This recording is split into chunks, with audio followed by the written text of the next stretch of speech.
everyone. What's up guys, Unofficial MCU here. Hope you're all doing well, and in today's video we are going to be discussing as of two Marvel Studios Thunderbolts trailers. They recently just broke a new major 16-year-old MCU record for whatever reason, but it was honestly important because it has a greater implication as of to the actual runtime of the 2025 movie. We of course are going to go ahead, hop right on into it, break it all down for you guys with everything that we know and everything that we'd be anticipating right now. Before we do though, however, grab that subscribe button if you haven't already, as we're discussing all types of Marvel related news, leaks, rumors, theories, and breakdowns here on the channel. So if you guys are into any of that, go ahead and grab that subscribe button today. Also, be sure to hit that little notification bell right next to it to be notified for when we have new videos dropping here on the channel almost on the daily. There is a lot of Marvel news to keep up with. It's exactly why we're here, is to keep you guys updated with everything, not just that, but also break it down for you guys. As always, I really appreciate all of the support. Okay, so in this video, we are going to be taking a quick read from the Direct's article as an overall source. I'll have their article linked in the description down below for you guys to check out there as well. The new Thunderbolts trailer from Marvel Studios breaks a record that has been stood for the MCU's entire 16-year history. Short and sweet, it's the fact that the two trailers combined to give us over like 7 minutes worth of footage of the movie, much rather, which is something that Marvel has never done for whatever reason, but that has a greater, grander implication, as I had mentioned, as of into the runtime of the Thunderbolts movie, and that movie might be longer than a lot of fans were anticipating for. Thunderbolts is expected to push the MCU's timeline further than ever, of course, centering on a team of dark heroes, anti-heroes, and even former villains. It will also mark an important place in the multiversal saga as the final movie in Phase 5. Marvel kicked off Thunderbolts press tour with a trailer at San Diego Comic-Con a couple of weeks ago, or honestly months ago at this point. Wow, time flies. Giving attendees their first look at the team in action on their yet-to-be-disclosed mission. While Marvel trailers vary in length, this one and its successor both came with extensive teases for the MCU's 36th theatrical outing. 36 movies is crazy, dude.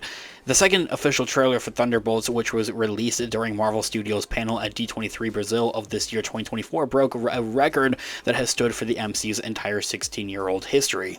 The first Thunderbolts trailer, released in September, a little bit earlier this year, came with a runtime of 3 minutes and 24 seconds, while the more recent trailer clocked in at 3 minutes and 45 seconds. With a combined runtime of 7 minutes and 9 seconds, this is the first MCU movie whose first two trailers have a combined runtime of over 7 minutes. It also marks the second time any MCU movie has had two trailers which were both over 3 minutes long, the first being the 2021's Spider-Man No Way Home movie. So, the bigger question, the more important question, why are the Thunderbolt trailers so long, and what does this mean for the actual runtime of the movie? Like, is this movie going to be 3 hours or something crazy? So, one important aspect of Thunderbolts is to remember is that this is the first titular team Marvel has introduced since Eternals 2021, which Eternals, I don't know if we don't talk about that. While Eternals brought about a dozen new characters into the MCU for the first time all in one go, Thunderbolts will utilize veteran characters who mostly have never teamed up before, but we all have seen in recent MCU projects, both on the theatrical screen and on the Disney Plus streamer. Additionally, Thunderbolts has several new characters to introduce as well, including Lewis Pullman's Bob, or the Sentry. The team-up will need plenty of time to provide the information needed on newcomers like him, while catching viewers back up on what's happened across some of the other older characters and their histories, and kind of just since the last time that we've seen some of these characters, like John Walker. We last saw him in 2021's Falcon and the Winter Soldier Disney Plus show. In the trailer, the guy has a kid, so he's clearly moved on with his life. What's gone on with him? And a bigger question is what's going to get him back into being kind of a part of Marvel's heroes. This team is also made up of characters who have not seen the light of day in some time in the MCU. The most recent to make an appearance was Julia Louis-Dreyfus Val in Black Panther Wakanda Forever. That was back in 2022. The rest of the cast haven't not been seen on screen since the early days of Phase 4, which was early 2022, if not late 2021. And thanks to Yelena Belova and Red Guardian's appearances, Thunderbolts serves in some ways as a sequel to Black Widow, along with a few other MCU entries on Disney Plus as well. well. And with that in mind, seeing trailers this long is not too much of a shock as viewers dive back into this grounded level world for the next few months, and Thunderbolts coming out on May 2nd of 2025. It looks like Thunderbolts might be a longer movie, if for anything, in comparison to not just regular run-of-the-mill movies that you see out and about that aren't connected to the Marvel IP, but of course other Marvel entries.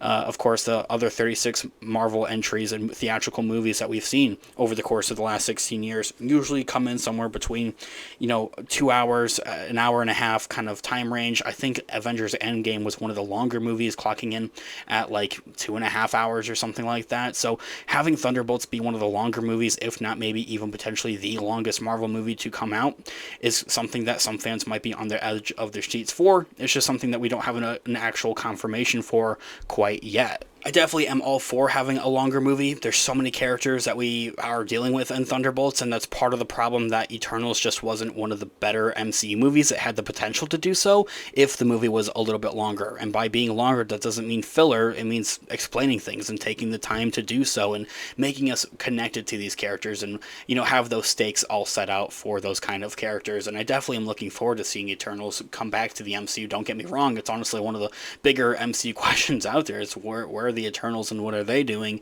of course, and are they going to have some type of potential role in the next two Avengers movies, Avengers Doomsday and Avengers Secret Wars. It's honestly something due for its own separate video here on the channel. All the more reason to grab that subscribe button, of course, if you haven't already. But yeah, having a movie like Thunderbolts where you're dealing with a number of characters that we've seen before, but we just haven't seen them for a hot minute, so catching us up with some of these characters and then paving the way and continuing on their stories. Not just that, but also setting things up with some of these grounded level kind of characters in the MCU for the next two Avengers movies is going to be pivotal for Thunderbolts. Thanks so much for watching today's video. Of course, this has been Unofficial MCU. Let me know all of your thoughts and opinions in the comments down below. Different theories as well, I'm all ears. Let's discuss. I love to hear what you guys are all thinking. Leave a like on today's video as it really does help out the channel. I really appreciate it. Stick around here on the channel, Unofficial MCU, by hitting that subscribe button and notification bell to be notified for when we have new videos dropping here on the channel, almost on the daily. There's a lot of Marvel news and craziness that has been going on. That's exactly why we're here, is to keep you guys all updated on all of it and explain it all. Also check out our merch shop, linked in the description down below or to the channel. Also use codes Team Iron Man or Team Cap in all caps depending on what team you are a part of to get 10% off of your order. I'll be updating and dropping new designs on a regular basis, so make sure you check it out. It can make a perfect gift for someone else or even for yourself. With whatever way you support the channel, I really deeply do appreciate it. Whether it's simply watching today's video or purchasing one of our products, thank you guys so much. I'll catch you guys in the next one. Have a great one. Remember, with great power comes great responsibility. Peace out.